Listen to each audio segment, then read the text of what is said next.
Hi, hello, welcome friends. In continuation with customs, that is procedure, mechanism, and organization for assessment of duties. Assessment of duties. Meaning of assessment. Assessment అంటే ఏంటి? First of all custom డ్యూటీలో the term assessment means quantification of amount duty payable. మనం ఎంత pay చేయాలనేది చెప్పగలిగేది assessment అంటారు. ఇక్కడ ఏం డిటర్మిన్ చేస్తారంటే determination of the quantity and total value of consignment. Consign యొక్క టోటల్ క్వాంటిటీ ఎంత ఉంది, టోటల్ వాల్యూ ఎంత ఉంది చూసాము. ఒక్క నిమిషం. Determination of quantity and total value of consignment చూసాము. Next determination of proper tariff classification. First quantity చూసినాము, దాని యొక్క టోటల్ వాల్యూ చూసాము. నెక్స్ట్ ప్రాపర్ టారిఫ్ క్లాసిఫికేషన్ చూసాము. Next appropriate rate of duty చూసాము. Appropriate rate of duty after considering the various exemptions, abatement, remissions. Exemptions, abatements or remissions ఇవన్నీ consider చేసి. Next determining whether the goods are to be cleared for home consumption or to be deposited in warehouse. మొత్తం 4 conditions చూసాము అసెస్మెంట్స్కి. First ఏమి quantity చూసాము. Next total value of consignment చూసాము. Quantity and total value of consignment. Next proper tariff classification చూసాము. Next appropriate rate of duty చూసాము. Appropriate rate of duty కోసం వాటికి ఏమైనా ఎగ్జామ్షన్స్ వస్తాయా, అబేట్మెంట్స్ వస్తాయా, రెమిషన్స్ వస్తాయా అవన్నీ చూసాము. Next determining whether the goods are to be cleared for home consumption or to be deposited in warehouses. Next valuation of goods section 14. Valuation of goods section 14 ఏం చెప్పాలి అంటే rate of determining the rate of duty and tariff valuation of goods section 15. So method of valuation has been explain in chapter 4లో explain చేస్తారు methods గురించి. Next ఇక్కడ relevant date ఏమంటే first ఇక్కడ provide చేస్తారు చూడండి. In case of goods enter for home consumption మనం చెప్పినాము మన ఎగ్జాంపుల్లో లాస్ట్ వీడియోలో మనం ఏం చెప్పుకున్నాము, బోట్ వచ్చింది, బోట్ ఫర్ హోమ్ కన్జంప్షన్ అయితే ఆర్ షిప్ అనేది ఫర్ వేర్ హౌస్ కన్జంప్షన్ అయితే ఆర్ ఎనీ అదర్ గూడ్స్ ఉంటాయి అట్లాంటి కేసులో ఎట్లెట్లుంటుంది ఎప్పుడెప్పుడు rate of duty and tariff valuation shall be rate అని చూస్తాము. అంటే first goods enter for home కన్జంప్షన్కి వచ్చిందా, okay. Date of presentation of bill of entry or date of entry inwards of the vessel arrival of aircraft or vehicle. Date of presentation of bill అంటే ఒక మనకు ship అనేది వచ్చింది home కన్జంప్షన్కి వచ్చింది అనుకో, present అయినప్పుడు ఆర్ ఎంట్రీ ఇన్వార్డ్ అయినప్పుడు అంటే లోన్కి వచ్చినప్పుడు, అది కూడా ప్రజెంట్ అయినప్పుడు అని. ఈ రెండు కేసులో ఎంట్రీ ఇన్వార్డ్స్ కానీ ప్రజెంటేషన్ ఏమి bill of entry yes sir present sir అని అనుకోండి ఇంటికి వచ్చినట్లు. Next entry inwards may come in that is entry inwards way of వెజిల్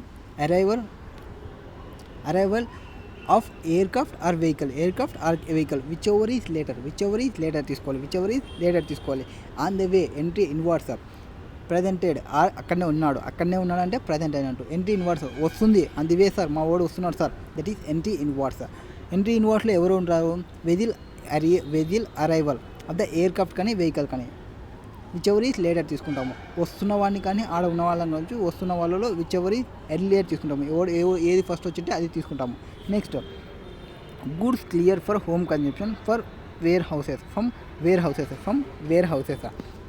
wear house నుంచి తీసుకొని పోతుంటే ఇంతకుముందు గూడ్స్ వచ్చేదానికి గూడ్స్ అక్కడ ఉన్నది కానీ ఆడ వస్తున్నది కానీ విచ్ ఎవర్ ఈస్ లేటర్ తీసుకున్నాము. ఇప్పుడు హోమ్ కన్జంప్షన్ కాకుండా వేర్ హౌస్కి తీసుకొని పోతుంటే date on which bill of entry for home consumption in respect of such goods is presented. ఎప్పుడు బిల్ ఆఫ్ ఎంట్రీ ప్రజెంట్ చేస్తాము, హోమ్ కన్జంప్షన్కి తీసుకొని పోతాము. సో ఒక హాస్టల్లో పడేసిన వాళ్ళని హాస్టల్ నుంచి ఇంటి కోసం తీసుకొని పోతే అది హోమ్ కన్జంప్షన్. ఇంట్లో తిందురారా అని చెప్పి తీసుకొని వచ్చినాము అనుకోండి, హోమ్ కన్జంప్షన్ అది. ఆ హోమ్ కన్జంప్షన్ అప్పుడు ఏదైతే రేట్ ఉందో ఆ రేట్ని తీసుకుంటాము ఫర్ వాల్యుయేషన్ కోసం. నెక్స్ట్ ఎనీ అదర్ గూడ్స్, వేరే గూడ్స్ ఉంటే rate of payment of duty, ఏదైతే మీరు పేమెంట్ చేయడానికి పోతారో ఆ రోజు ఏ రేట్ ఉందో ఆ రేట్ని మనం తీసుకుంటాము. Bill of entry for example ఒక ఇది చెప్తారు, bill of entry is presented 1st January. Okay, present ఎప్పుడు అయింది, 1st Januaryకి అయింది. Next the వెజిల్ arrives on 3rd on the వేలో ఉంది 3rd Januaryకి. బిల్లు అంటే నీ యొక్క అడ్మిషన్ కార్డ్ వచ్చేసి ఫస్టే వచ్చింది, ఆ పర్సన్ వచ్చేసి ఆన్ ది వేలో ఉన్నాడు అంటే ఆ పర్సన్ ఒకవేళ రాకుంటే మిడిల్లోనే ప్రాబ్లం అయితే so which ever is later తీసుకోండి. అడ్మిషన్ పేపర్ వచ్చినంత మాత్రాన అడ్మిట్ అయినట్టు కాదు, పేషెంట్ అక్కడికి రావాలి. పేషెంట్ అక్కడికి వచ్చేంత వరకు ఆగాలి. Patient which ever is later. So 3rd June is the rate ఏదైతే ఉంటుందో 3rd June because through the procedure purpose the bill of entry was file on 1st January for the purpose of determining a rate of duty and tariff valuation of such goods. Bill of entry will be deemed to have been filed on 3rd June. Rate of duty ఎప్పుడు తీసుకోవాలి? 3rd June తీసుకోవాలి. In respect of baggage and goods imported by post the provisions of section 15 will not be applicable. Baggage కానీ goods ఏవైతే పోస్టులో తీసుకుంటాం కానీ వాటికి section 15 అనేది అప్లికబుల్ కాదు. సెక్షన్ 15 ఏంది? హోమ్ కన్జంప్షన్ తీసుకున్నప్పుడు date of presentation, date of inward తీసుకోవాలని చెప్పినాము. వేర్ హౌస్కున్నప్పుడు అయితే date of presentation, bill of entry ఎప్పుడైతే హోమ్ కన్జంప్షన్కి ప్రజెంట్ చేసామో ఆ రోజు కానీ ఎనీ అదర్ గూడ్స్కి పేమెంట్ డేట్కి తీసుకోమని చెప్పాము. బట్ బ్యాగేజ్ గూడ్స్కి పోస్ట్లో ఇంపోర్ట్ చేసుకున్న గూడ్స్కి వాటి యొక్క రేట్ అనేది ఇండిపెండెంట్లీగా వేరే సెక్షన్స్ కవర్ చేస్తాయంట. ఓకే, మనకేం ప్రాబ్లం లేదు. వేరే వాళ్ళంతకే వాళ్ళు చూసుకుంటున్నప్పుడు మనం ఇన్వాల్వ్ కావద్దు. Next section 15 has generated lot of interest in terms of కేస్ల development. In Bharat certificates, the Supreme Court held that rate of duty and tariff valuation would be done on the date of final entry of the ship. In this case, a ship entered in Bombay and made prior entry on 4/7/1981, at which the duty వచ్చేసి 12.5 ఉంది. ఎప్పుడు ship entered Bombay and made prior entry వచ్చేసి 4/7కి ఉంది. దాని యొక్క rate ఆ రోజు వచ్చేసి 12.5 ఉంది. Since there is no space, the ship processed to Karachi, and after they came back to Bombay on 23/7/1981 came back వచ్చింది ఇక్కడ బాంబేకి and was granted final entry ఎప్పుడు వచ్చింది? 4/8/1981కి. సో ఫైర్ ఎంట్రీ వచ్చేసి 4/7/1981కి చేసింది. అది ప్రజెంటెడ్ ఎప్పుడు వచ్చింది? అది ఇన్వర్డ్కి 4/8/1981కి వచ్చింది. అడ్మిషన్ తీసుకునేది 4/7కి. అంటే ప్రజెంటేషన్ అనేది డేట్ ఆఫ్ ప్రజెంటేషన్ వచ్చేసి 4/7కి అండ్ దాని యొక్క ఎంట్రీ ఇన్వర్డ్ అనేది 4/8/1981కి. So when the duty rate వచ్చేసి 15%. Supreme Court held that rate applicable would be 15%. నీకు రేట్ తక్కువ ఉంది అని నువ్వు ముందరనే వచ్చి ఒక అప్లికేషన్ పేపర్ పెడితే సరిపోదు. నువ్వు పర్సన్ కూడా రావాలి, వస్తానే నీకు అప్లికబిలిటీ రేట్ ఆ రోజుకు ఉంటుంది. అంతేగాని పర్సన్ రాకుండా పేపర్లో వస్తే ఏం లాభం లేదు. Next only since formality of entry inwards could be done only on 4/8/1981. It would also be important to note that date of contract is not relevant. And only that of importation is relevant as per decision of Supreme Court in Rajkumar Printing Mills. It also relevant to note that section 15 deals with only rate of duty and tariff valuation and null valuation under section 14. ఇక్కడ rate of duty గురించి మాట్లాడేది మాత్రమే section 15. Next illustration 3లో ఏం చెప్తారు? The imported consignment of goods chargeable to duty వచ్చేసి at the rate of 40% ad valorem. Okay, the vessel arrived on 31st May. Vessel ఎప్పుడు వచ్చింది? 31st Mayకి అరైవ్ అయింది. A bill of entry for warehousing of goods was presented on 2nd June. Vessel arrived అనేది ఎప్పుడు? 31st Mayకి.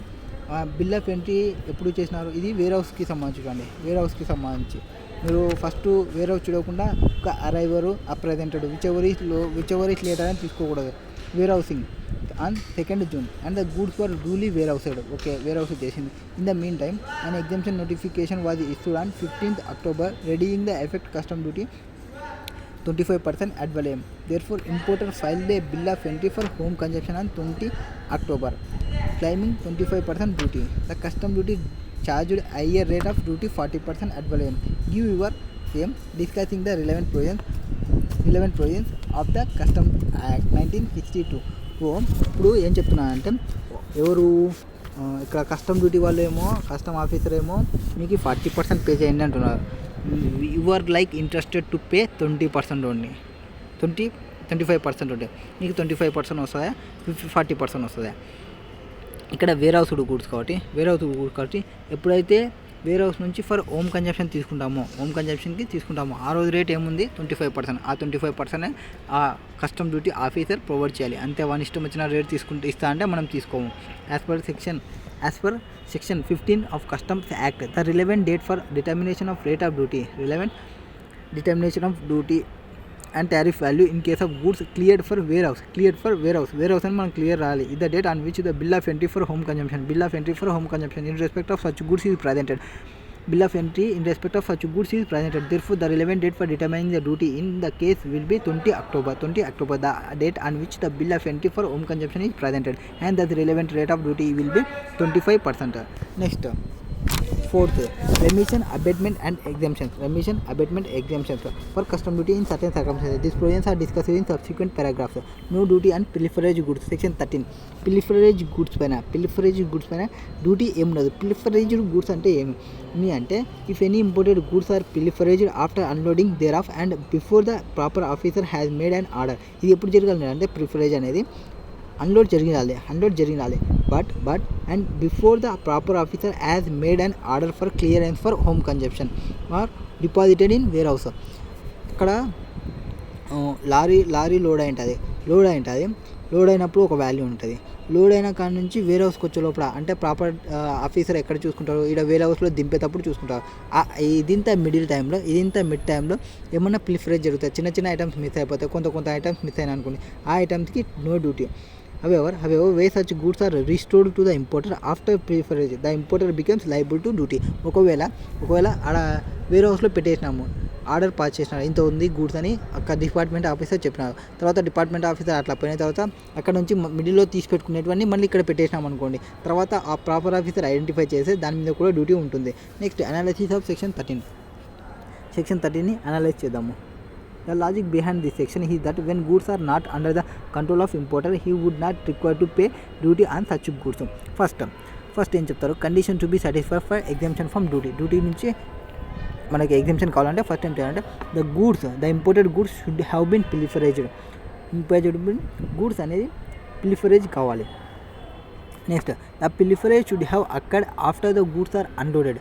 ఎప్పుడు after the goods are unloaded but before the proper officer make the order of clearance for home consumption or for deposit into warehouse కోసం deposit చేయడం కానీ home కన్జంప్షన్కి proper officer order make చేసే లోపు pilferage జరిగిపోతే the pilferage goods should not have been restored back to the importer. So ఈ 3 condition చేసుకుంటే అతనికి ట్యాక్స్ ఏమీ ఉండదు.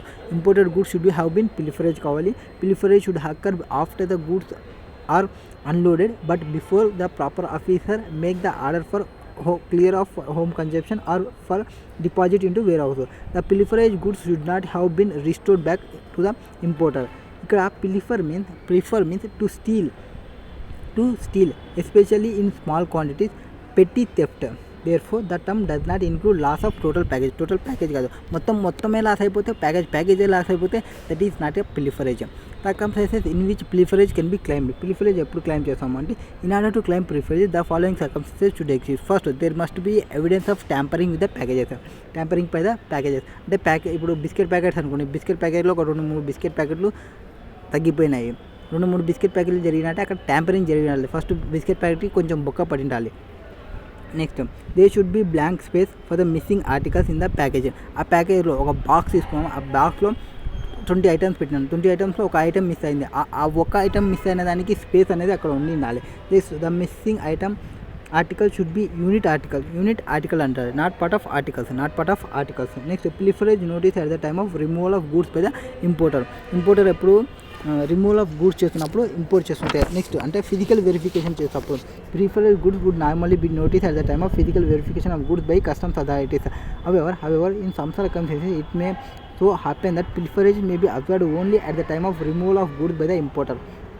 In such case, the order for clearance or as the case may be for bonding would already have been passed. Already మీకు order pass చేసింది. Therefore, the importer has to ask for survey either by the trimmer agent or by insurance surveyors, and the report issued by them would form basis for claiming the remission. అంటే once order pass చేసిన తర్వాత ఏమైనా ప్రిఫరేజ్ జరుగుతాయి, ఏమైనా mistake జరుగుతాయి, అట్లాంటి కేసులో already proper officer చూసినారు కాబట్టి ప్రాపర్ ఆఫీసర్ యాక్సెప్ట్ చేస్తారు. సో దానికి సర్వే చేసి ఒకవేళ గూడ్స్ దొరకకుంటే రెమిషన్ని ప్రొవైడ్ చేస్తారు, అంటే కొంత రిలీఫ్ని ప్రొవైడ్ చేస్తారు ట్యాక్స్లో. Next, would already been paid, the remission is allowed in the form of refund. Next, following point, merit considerations. Merit considerations are the following point. First, if pilferage goods after the order of clearance but before the goods are actually cleared, duty is leviable. Section 13 deals with only pilferage. Only pilferage. It does not deal with loss or destruction of goods. Next, provision of section 13 would not apply if it can be shown that pilferage took place prior to unloading of goods. Unloading కాకముందుకే pilferage అయితే మనకి సంబంధం లేదు. Next, in case of pilferage only section 13 applies and claim of refund under section 23 is not permissible. pilferage అనేది ఇక్కడనే జరగాలి. 23లో మళ్ళీ refund అనేది రాదు. Next, section 13 applies to the goods where are under the custody of custodian under section 45. The goods, even though held by the custodian appointed by the collector, are held by him for the purpose of custom formalities. Any pilferage notice during the period is account of custom formalities. Section 13 and 45 independent provisions. In other words, whether duty is paid or payable by the custodian or not, a remission cannot be denied to the importer by the department. Next, section 23. Section 23 ఏం చెప్తారంటే, remission of duty and goods lost destroyed or abandoned. Goods lost destroyed or abandoned, దానికి remission అయితే duty. Remission duty means without prejudice to the provisions of section 13. Section 13ని ఏం చేయకుండా it is shown to the satisfaction of the assistant commissioner. Assistant commissioner satisfy అయితే, assistant commissioner satisfy అయితే of custom or duty commissioner of custom that any imported goods have been lost. ఏమైనా goods lost అయినా అనిపిస్తారు, ఏమైనా goods lost అయినా అంటే are destroyed అయినా అంటే అదర్ దెన్ pilferage, డిస్ట్రాయిడ్ అయినా అంటే at the time of before clearance for home consumption. ఎప్పుడు హోమ్ కన్జంప్షన్కి తీసుకోకముందుకు, before for home consumption, the assistant commissioner of custom or deputy or commissioner shall remit the duty of such goods. ఆ goods యొక్క డ్యూటీకి కొంత remit provide చేస్తారు. Next, analysis అంట. Section 23 analysis ఏం చెప్తారంటే, it comes into play after the duty has been paid and even after the order for home consumption has been passed, but before the goods are actually cleared. Actual clear జరిగి ఉండకూడదు. Next, order pass చేసి ఉండొచ్చు home కన్జంప్షన్కి. Next, and then it found that they have been lost or destroyed అయి ఉండాలి. In that case, provisions is not applicable. Provisions is not the goods which are not liable to duty, but duty paid and such goods shall be remitted by the assistant deputy commissioner. Next, in respect of goods which have been pilfered after they have been unloaded, but before the goods are cleared for home consumption are deposited in warehouse, section 13 would apply and importer would not liable to pay duty. In case where section 23 is attacked, the importer is entitled to remission of duty. ఇతనికి కొంచెం relief provide చేస్తారు ఇక్కడ section 23లో. Next, the remission of duty is permissible only in case of total loss of goods that implies that loss is forever and beyond recovery.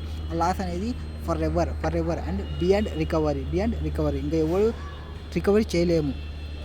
Next, the loss refer to this in this section is generally due to natural causes like fire gun floods కానీ జరుగుతాయి. Next, the loss refer to subsection 1 may be at the వేర్ హౌస్లో కూడా జరగవచ్చు. Next, in the above situation the loss or destruction have to be proved to the satisfaction of the assistant commissioner. ఇక్కడ కంపల్సరీగా assistant commissioner and deputy commissioner వాళ్ళు satisfy కావాలి. Thereupon ఈ may pass remission order.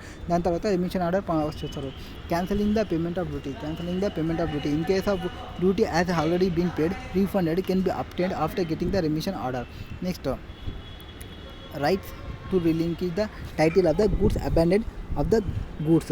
Right to relinquish the title to the goods abandonment of goods. In the owner of any imported goods may at any time before an order for clearance of goods for home consumption under section 47 or order of permitting the deposits of goods in warehouse under section 60 has been made, relinquish his title to the goods and thereupon he shall not be liable to pay duty. ఒకవేళ అతను దాని యొక్క గూడ్స్ని relinquishment చేస్తే, వేరే వాళ్ళ పైన title change చేస్తే, అట్లాంటి కేసులో ఇతను డ్యూటీ పే చేయాల్సిన అవసరం లేదు.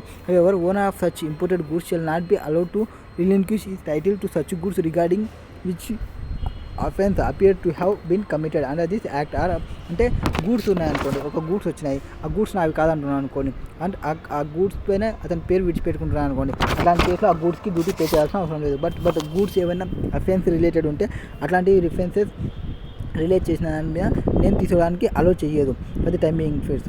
సో నెక్స్ట్, అనాలసిస్ ఏం చెప్తుంది? రిలింక్విష్మెంట్ అంటే give over the position or control or to leave off అంటే మీ గూడ్స్ పైన వేరే వాళ్ళకి ప్రొసెస్ చేయడం, వేరే వాళ్ళకి కంట్రోల్ ఇవ్వడం, వేరే వాళ్ళకి ఇడిచిపెట్టేయడం నువ్వు తీసుకోకుండా, అట్లాంటిది రిలింక్విష్ అంటారు. Next aforesaid mention right can be exercise at any time. Right అనేది at any time before the passing of the order for clearance of home consumption or order permitting deposit of goods in wear housing.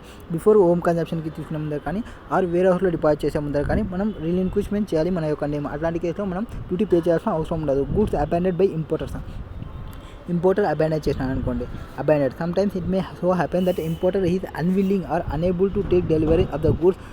Some likely causes the goods may not be according to the specification. The goods may have been damaged or deteriorated during voyage or which is not may be useful for the importer. They might have been breach of contract. Therefore, importer is unwilling to take delivery. కొన్ని కేసుల్లో ఏమవుతుందంటే ఇంపోర్టర్కి నచ్చినట్లు పంపించకుంటే, అంటే వాడు చెప్పిన specification కాకుండా వాని ఇష్టం, అవతల వాడు వాని ఇష్టం వచ్చినట్టు పంపించింటే ఆర్ తీసుకొచ్చేటప్పుడు డ్యామేజ్ అయ్యింటే ఆ డ్యామేజ్ గూడ్స్ నేను యూజ్ చేయలేకపోతే, అంటే నాకు కావాల్సిన స్పెసిఫికేషన్లో లేదు, అవి డ్యామేజ్ అయినవి నేను యూజ్ చేయలేను దానిని, are breach of contact.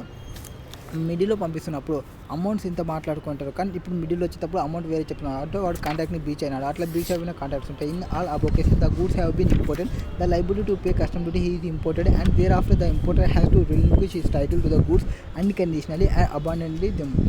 Relinquishment is done by endorsing the document to title. అతను టైటిల్స్ని ప్రొవైడ్ చేయాలి. ఇది bill of landing, airway bill etcetera in favour of the principal commissioner of customs along with the invoice ఏవైతుందో అతని యొక్క title ఎవరికి ఇవ్వాలి, assistant కమిషనర్కి provide చేయాలి. If the importer does so he will not require to pay duty of amount. However, the owner of any such imported goods shall not be allowed to relinquish his title to such goods regarding which has an offence appear to have been committed under this act. ఏవైతే offensed goods ఉన్నప్పుడు relinquishment చేయడానికి provide చేయదు. Next distinction between section 13 and section 23.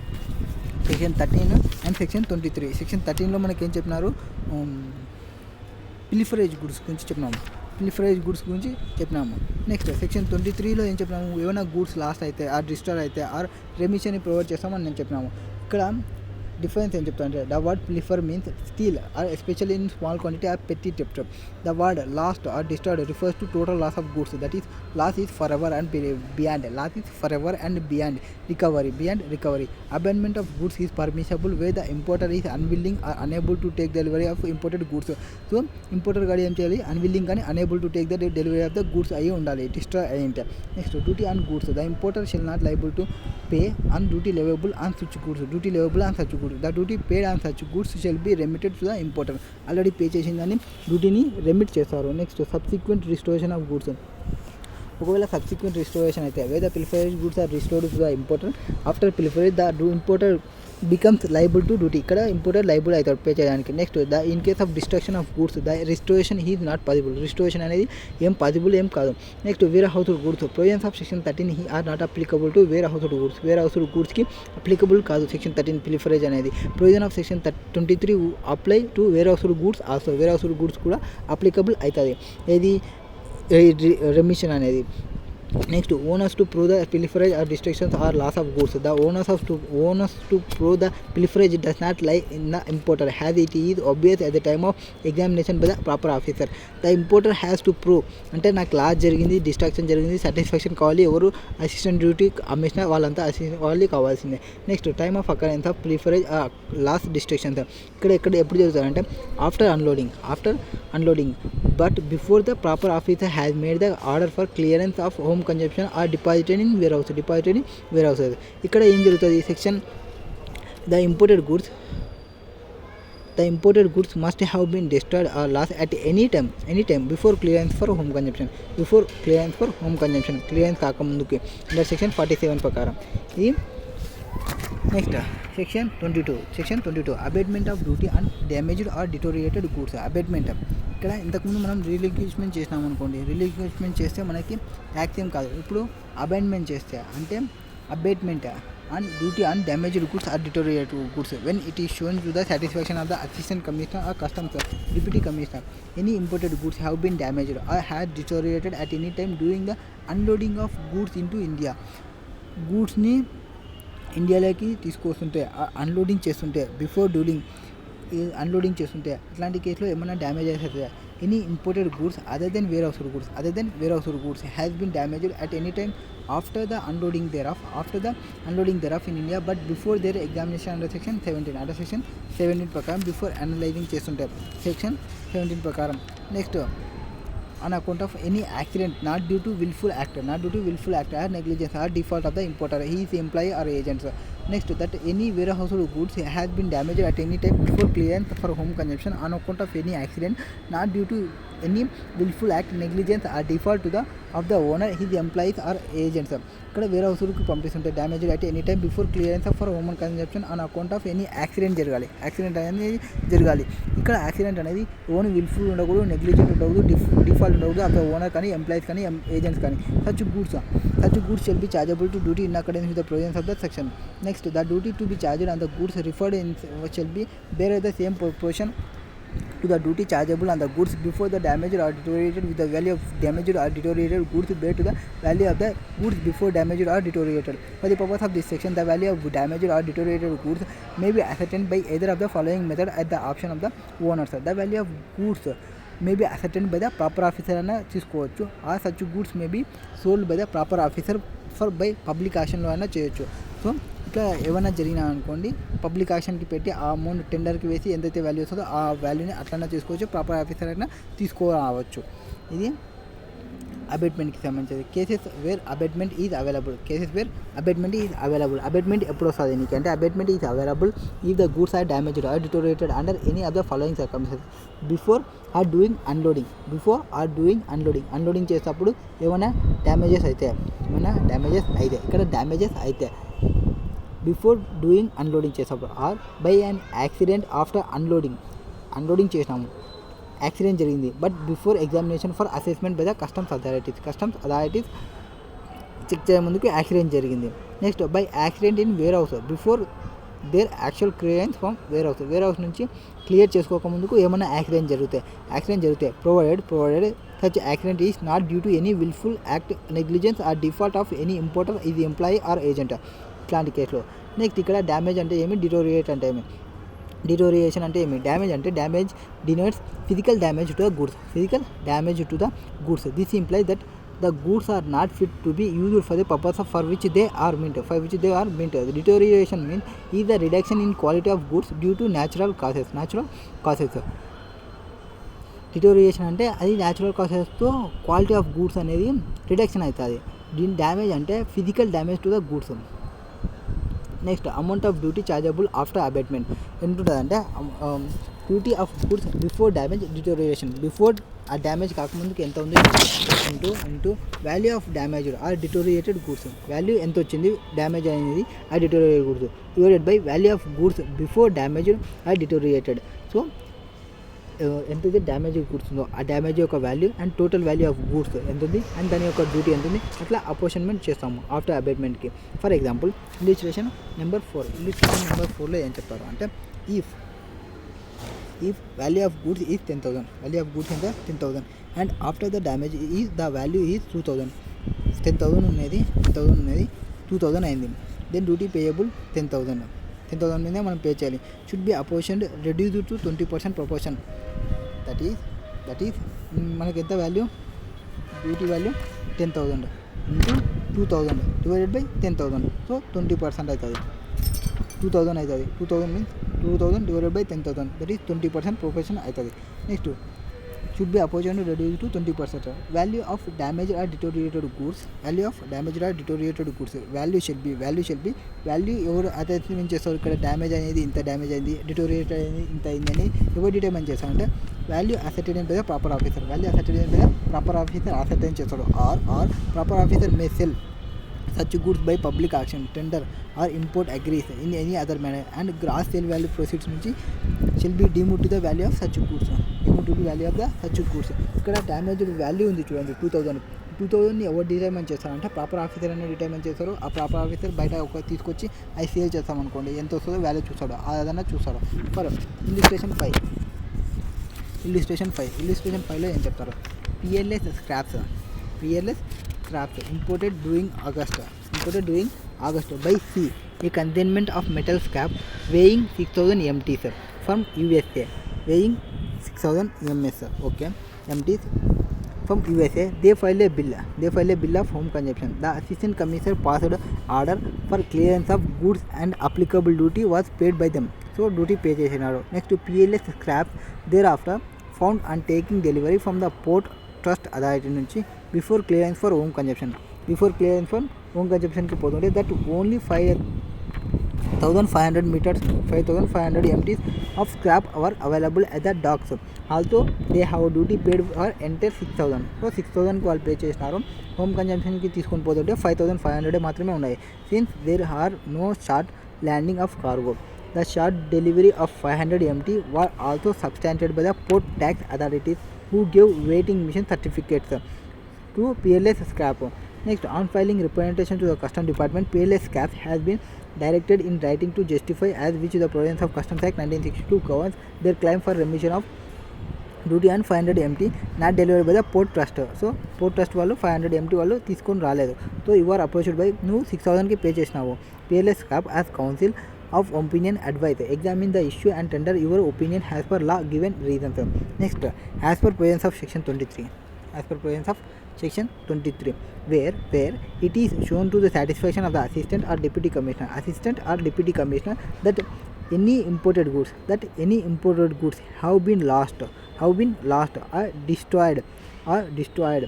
ఇప్పుడైతే proper officer deputy commissioner satisfy అవుతారో ఏమైనా imported goods lost అయినవన్నా deteriorated అయినవన్నా other than pilferage at the time of clearance for home కన్జంప్షన్కి పోతుంటే the assistant or deputy commissioner shall remit the duty and such goods therefore duty shall be remitted only if loss has occurred before clearance for home కన్జంప్షన్కి కాకముందుకే జరిగింటే డ్యూటీని remit చేస్తాడు. Okay, in the given case it is apparent from the fact that quantity of scrap received in is goods for 6,000 metric tons and 500 metric tons thereof was lost when it was custody of port authorities, that is before clearance for home consumption was made. Also the loss of 500 MT of scrap cannot be considered to be pilferage cause, as loss of such huge quantity cannot be treated as petty theft. So hence PLS scrap may take shelter under section 27 justifying its claim for remission of duty అనేది provide చేస్తారు. ఎవరికి? ఈ PLS scrap వాళ్ళకి. Okay, next denaturing or multiplication of goods section 24 ఇవేమంటే గూడ్స్ని cut చేసి ఇవ్వచ్చా కొన్ని కేసెస్లో. ఇది ఏమవుతుందంటే section 24 of customs act 1962 empowers central government to make rules for permitting the denature or mutilate the imported goods which are ordinarily used for more than one purpose, so has to render them unfit for one or more such purpose. If any imported goods can be used for more than one purpose and duty is leviable on the basis of its purpose of utilization. So ఒక item ఉంది, ఒక ఐటమ్ని నేను ఒకదాని కోసమే కాదు వేరే purpose కోసం వాడుతున్నా. వేరే పర్పస్ కోసం వాడేటప్పుడు డ్యూటీ ఏ దాని ప్రకారం చేస్తాను అంటే పర్పస్ ఏదానికైతే నువ్వు యూటిలైజ్ చేస్తామో ఆ యూటిలైజేషన్ని బేస్ చేసుకొని ఉంటుంది. The denaturing and mutilation of such goods is useful by denaturing. Goods are made unfit for the other purpose. After denaturing process, goods can be used only for one purpose and accordingly duty can be levied. Denaturing spirit code 1972 specify procedure for denaturing spirit. Ethyl alcohol which is not denatured attract a higher rate of customs duty as it can be used for industrial as well as human consumption purpose, whereas denatured ethylic alcohol can only be used for industrial purposes, then and hence attract lower rate of duty.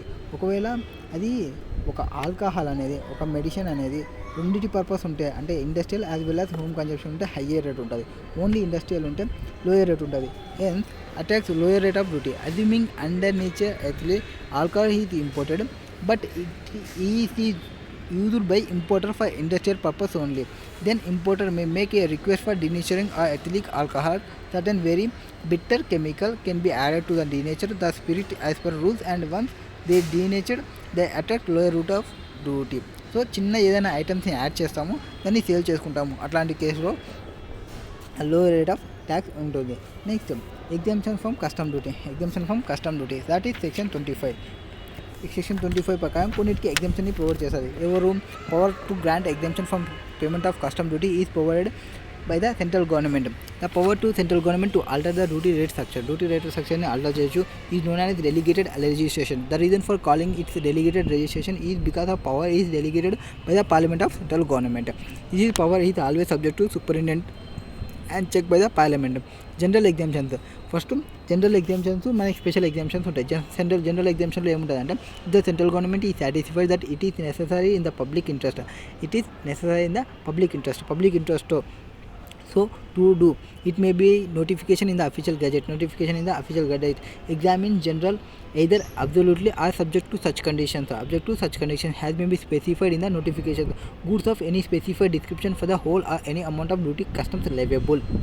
So general ఎగ్జామ్షన్ని provide చేస్తుంది కొన్ని గూడ్స్కి. ఇప్పుడు fulfil before or after క్లియరెన్స్కి. In the public ఇంట్రెస్ట్తో where any exemption is granted subject to any condition such exemption shall unless otherwise specified or varied or rescinded or valid up to 31st day of March falling immediately after 2 years from the date of such grant or variation. ఇక్కడ ఒక ఎగ్జామ్షన్ని provide చేసింది అనుకోండి. Grant చేసింది, ఏమైనా కండిషన్స్ని పెట్టింది. Unless otherwise specified అంటే దాని యొక్క వ్యాలిడ్ అప్ టు ఎంతవరకు అప్లై అవుతుంది ఇది అని ఏం చెప్పలేదు అనుకోండి, ఎంతవరకు అప్లై అవుతుంది అని చెప్పలేదు అనుకోండి. అప్పుడు చెప్పినప్పుడు ఫర్ ఎగ్జాంపుల్ ఈరోజు ఒక నోటిఫికేషన్ని ప్రొవైడ్ చేసింది. ఈరోజు డేట్ ఎంత? 22nd November 2022. ఈరోజు ఒక నోటిఫికేషన్ ఇచ్చింది.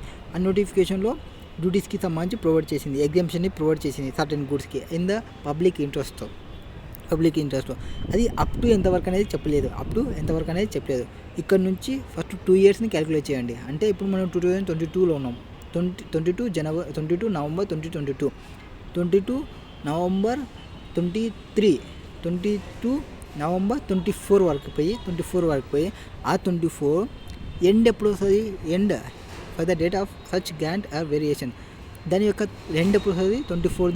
24th March 25, 31st March 25 వరకు ఈ గ్రాంట్ ఎగ్జామ్షన్ అనేది వస్తుంది. అది ఇక్కడ జనరల్ ఎగ్జామ్షన్ ఉన్నప్పుడు. నెక్స్ట్ స్పెషల్ ఎగ్జామ్షన్ ఇదేం చెప్పారంటే if central government is satisfied that it is necessary in the public interest so to do it may by special order in such each case exempted for payment of duty any goods on which duty is leviable only under circumstances of an exceptional nature to be stated in such order.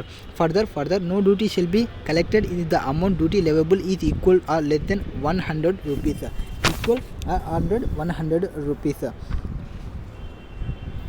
Special దానిలో ఏం చెప్తుంది? Government అనేది satisfy అనుకోండి, then it is necessary for public interest అనుకుంటే special ఆర్డర్ని issue చేస్తుంది, exempt చేస్తుంది for payment of డ్యూటీకి any goods on which duty is leviable only under circumstances of an exceptional nature to be stated in such goods. So అట్లాంటి కేసులో no duty shall be collected if the amount of duty leviable is equal to or less then 100 rupees. ఉంటే are equal to 100 rupees ఉంటే ఆ amount వరకు collect చేయము అని ఏమైనా చెప్పవచ్చు. అట్లాంటి స్పెషల్ ప్రొవిజన్స్ ఏమైనా ప్రొవైడ్ చేస్తే. Next both the above mention exemptions may be granted by providing for duty leviable duty and such goods at rate expressed in the form or method different in the form అట్లా provide చేస్తుంది. Next rational for grant exemptions ఏం పెద్ద రాదు. Exemption of custom duty 25A నా charging అయిపోయింది. So next list of important judgemental decisions గురించి next test your knowledge questions ఉంటాయి. So next వీడియోలో కవర్